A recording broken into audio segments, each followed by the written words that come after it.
Hi, I'm Carolyn Forster and I'm sharing with you some of the hints and tips that I talk about during my classes. So at the moment we're going to be looking at hand piecing and how I start my stitching and how I finish my stitching for my basic hand piecing. So I have my two patches that are right sides together. We've used the template method here, so I've got a drawn line around on each side of my patches, and that's going to be my stitching line. I've pinned on my stitching line and into my seam allowance so that I'm ready to stitch.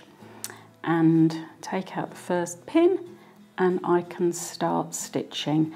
And I've got 28 weight piecing thread and I've got a Sharps number 11 piecing needle, and I've started with a knot and I start with a back stitch as well, and then I make the stitches along the drawn line, and we're about halfway there. You can see the next pin and you could do a back stitch. I probably do a back stitch every inch or so.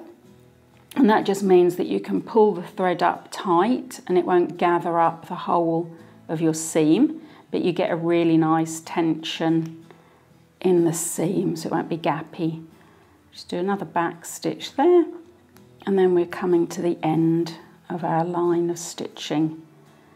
So when we get to the end, take the pin out and I finish with just 3 back stitches, so it's like I'm reversing 1, 2, 3, back along my seam and snip. Snip leaving a tail so that the stitches can't come undone when if they're under duress. And that's my basic hand piecing, straight line stitching.